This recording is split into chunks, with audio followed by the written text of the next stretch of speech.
नमस्कार विद्यार्थी मित्रांनो, आजच्या या खास विश्लेषणात तुमचं खूप खूप स्वागत आहे. आज आपण महाटेट आणि MPSC परीक्षांच्या मराठी भाषा विभागात पैकीच्या पैकी मार्क कसे मिळवायचे याचा एक अल्टिमेट मास्टर प्लॅन डिकोड करणार आहोत. व्याकरणापासून ते म्हणींपर्यंत सगळं काही कव्हर करूया, म्हणजे तुमचा अभ्यासाचा ट्रॅक एकदम परफेक्ट बसेल. चला तर मग सुरू करूया.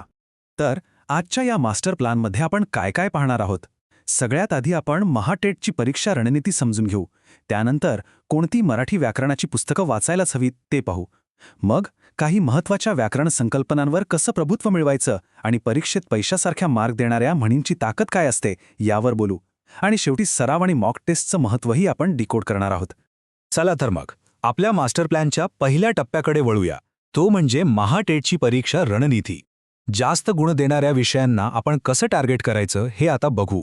आता हे बघा, महाटेट परीक्षेत मराठी भाषा या विषयासाठी तब्बल 30 मार्क आहेत. विचार करा, 150 पैकी 30 मार्क फक्त एका विषयाला. म्हणजे हा विभाग परीक्षा पास होण्यासाठी एक निर्णायक रणांगणच आहे. इथे आपण अजिबात रिस्क घेऊ शकत नाही, बरोबर? आता थोडं मागील वर्षीच्या प्रश्नपत्रिकांचं विश्लेषण पाहिलं तर एक गोष्ट अगदी क्लिअर होते. बालविकास आणि शिक्षणशास्त्र, इंग्रजी भाषा आणि आपली मराठी भाषा हे 3 विषय परीक्षेचे मुख्य आधारस्तंभ आहेत. म्हणजेच काय, तर आपला पाया भक्कम करण्यासाठी या हाय वेटेज म्हणजे जास्त गुण देणाऱ्या विषयांना सर्वात आधी संपवणं हे आपलं पहिलं टार्गेट असायला हवं. आता वळूया दुसऱ्या आणि अत्यंत महत्त्वाच्या टप्प्याकडे, तो म्हणजे आवश्यक मराठी व्याकरण पुस्तकं. ही पुस्तकं म्हणजे स्पर्धा परीक्षेच्या रणांगणातील तुमची मुख्य शस्त्र आहेत. या प्रवासात माझं तुम्हाला पहिलं रेकमेंडेशन असेल ते म्हणजे बाळासाहेब शिंदे सरांचं परिपूर्ण मराठी व्याकरण. का? कारण हे पुस्तक MPSCचा जवळपास सर्व अभ्यासक्रम कव्हर करतं. कॉन्सेप्ट्स एकदम क्लिअर करण्यासाठी हे मस्ट रीड आहे. शिवाय यात PSI, STI आणि असिस्टंट परीक्षांसाठी जे वस्तुनिष्ठ प्रश्न दिलेत ना, ते सोडवले की आपला बेस एकदम पक्का होतो. आणि हो, अजून एक अत्यंत क्लासिक पुस्तक म्हणजे कै मोरा वाळिंबे यांचं सुगम मराठी व्याकरण. या पुस्तकाची भाषा इतकी सुटसुटीत आहे की ती सर्व MPSC उमेदवारांना सहज समजते. यात अभ्यासक्रमाची अतिशय सविस्तर मांडणी केली आहे. आणि सगळ्यात भारी गोष्ट म्हणजे यात एक वेगळा लेखन विभाग दिलाय जो मुख्य परीक्षेसाठी अक्षरशः गेम चेंजर ठरू शकतो. आता आपण तिसऱ्या टप्प्याकडे वळतोय. इथे आपण महत्त्वाच्या व्याकरण संकल्पनांवर कसं प्रभुत्व मिळवायचं ते पाहणार आहोत. आणि त्यासाठी मी तुम्हाला एक भारी ट्रेक सांगणार आहे, ती म्हणजे सविभाग पद्धत. व्याकरणाचा अभ्यास सुरू करताना सगळ्यात आधी येतं ते नाम. नामाची अगदी सोपी व्याख्या सांगायची तर व्यक्ती, वस्तू, स्थळ, गुण किंवा भावना यांच्यासाठी जो शब्द वापरला जातो त्याला आपण नाम म्हणतो. ऐकायला हे खूप बेसिक वाटतं, हो ना? पण परीक्षेच्या वेळी जेव्हा नामाचे प्रकार विचारले जातात तेव्हा भल्या भल्यांची दांडी गोल होते. आणि म्हणूनच तो गोंधळ उडू नये म्हणून मी तुमच्यासाठी एक मास्टर ट्रिक आणली आहे. विभाग. परीक्षेच्या त्या प्रचंड प्रेशरमध्ये नामाचे 4 प्रकार लक्षात ठेवण्यासाठी हा निमॉनिक एकदम परफेक्ट आहे. बघा, म्हणजे सामान्य नाम, वी म्हणजे विशेष नाम, भा म्हणजे भाववाचक नाम आणि ग म्हणजे समूहवाचक नाम. एकदा का हा शॉर्टकट डोक्यात फिट बसला की तुम्ही हे प्रकार कधीच विसरणार नाही याची गॅरंटी माझी. आता यातला एक क्रुशियल पॉइंट असा आहे की भाववाचक नाम नक्की ओळखायचं कसं. त्यासाठी एक साधी स्पर्श चाचणी लक्षात ठेवा. ज्या गोष्टीला आपण प्रत्यक्षात हात लावू शकत नाही, फक्त अनुभवू शकतो, ते असतं भाववाचक नाम. जसं की प्रामाणिकपणा किंवा आनंद. तुम्ही प्रामाणिकपणाला स्पर्श करू शकता का? नाही. मग ते झालं भाववाचक नाम. अगदी सिंपल. चला, आता हे किती समजलाय ते एका प्रत्यक्ष प्रश्नावरून बघूया. TET परीक्षेत असा प्रश्न येऊ शकतो की पुणे हे कोणते नाम आहे? आता बघा, पुणे हे एका विशिष्ट शहराचं नाव आहे, बरोबर? त्यामुळे साहजिकच याचं अचूक उत्तर आहे पर्याय B, विशेष नाम. अगदी अशाच सोप्या पद्धतीने आपल्याला सगळ्या कॉन्सेप्ट्स क्लिअर करायच्या आहेत.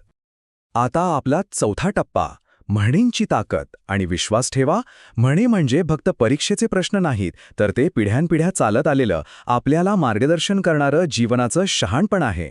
उदाहरणार्थ, ही अत्यंत लोकप्रिय म्हण घ्या, आधी पोटोबा मग विठोबा. आता ऐकायला ही म्हण थोडी गमतीशीर वाटते, पण याचा अर्थ खूप खोल आहे.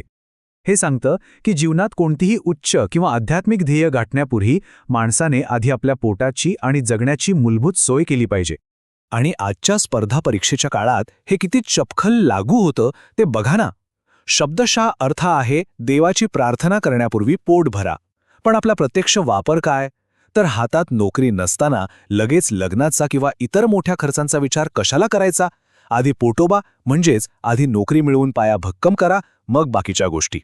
आता ही आणखी एक म्हण बघा जी परीक्षेत हमखास विचारली जाते. नाव मोठे, लक्षण खोटे. केवळ बाह्य देखावा किंवा खोट्या प्रतिष्ठेला भुलून जाऊ नका, असा कडक इशारा ही म्हण आपल्याला देते. हे समजण्यासाठी आपण एका हॉटेलचं उदाहरण घेऊ. समजा तुम्ही एखाद्या खूप मोठ्या, नावाजलेल्या आणि महागड्या हॉटेलमध्ये जेवायला गेलात. पण तिथलं जेवण अगदीच पेचवून निघालं. तर लगेच आपल्या तोंडातून काय येतं? नाव मोठे, लक्षण खोटे. म्हणजे नाव खूप मोठं, पण क्वालिटी मात्र एकदम बोगस. अशी रिअल लाईफ उदाहरणे जोडली की म्हणी आपोआप लक्षात राहतात. आणि विद्यार्थ्यांसाठी सर्वात महत्त्वाची आणि एक प्रकारची ताकीद देणारी म्हण म्हणजे तहान लागल्यावर विहीर खणणे. ही म्हण म्हणजे प्रोक्रॅस्टिनेशन किंवा कामचुकारपणावर ओढलेला एक मोठा आसूड आहे. तहान लागेपर्यंत थांबणे आणि मग विहीर खणायला घेणे हा झाला शब्दशः अर्थ. पण याचा आपल्या विद्यार्थ्यांसाठी प्रत्यक्ष अर्थ काय होतो माहितीये? MPSC परीक्षेच्या आदल्या रात्री अभ्यासासाठी व्याकरणाचं पुस्तक उघडून बसणं. मित्रांनो, आदल्या रात्री तयारी करून काहीही होत नाही. आधीपासूनच विहीर खणून ठेवणं म्हणजेच नियमित अभ्यास करणं गरजेचं आहे. आणि म्हणूनच आपण आलोय आपल्या मास्टर प्लॅनच्या शेवटच्या आणि 5व्या टप्प्यावर, सराव आणि मॉक टेस्ट्स. नुसतं वाचून चालणार नाही, तर या रणांगणाची पूर्वतयारी पण तितकीच सॉलिड असली पाहिजे. हे एक अभ्यासाचं परफेक्ट सायकल किंवा चक्र आहे जे तुम्हाला फॉलो करायचंय. सर्वात आधी मूलभूत संकल्पना शिका. मग शिफारस केलेली ती दर्जेदार पुस्तकं वाचा. त्यानंतर स्वतःला टेस्ट करण्यासाठी इंटरॅक्टिव्ह मॉक टेस्ट सोडवा. आणि सगळ्यात महत्त्वाचं, त्या टेस्टच्या त्वरित निकालांचं विश्लेषण करा. कुठे चुकलं ते शोधा. या लूपमुळेच तुमचा वेग आणि अचूकता दोन्ही वाढणार आहे. तर मित्रांनो, आजच्या या विश्लेषणाचा शेवट आपण एका अत्यंत पॉवरफुल म्हणीने करूया. कष्टाशिवाय फळ नाही. हे तर त्रिवार सत्य आहे की कठोर मेहनतीला दुसरा कोणताही पर्याय नाही. आपण हा संपूर्ण मास्टर प्लॅन तर पाहिला, पण तो प्रत्यक्षात आणण्यासाठी तुम्ही तयार आहात का? आजच एक मॉक टेस्ट सोडून स्वतःला चॅलेंज करायला तुम्ही रेडी आहात का? विचार करा आणि आजच कामाला लागा. चला तर मग पुढच्या अशाच भन्नाट विश्लेषणात नक्की भेटूया.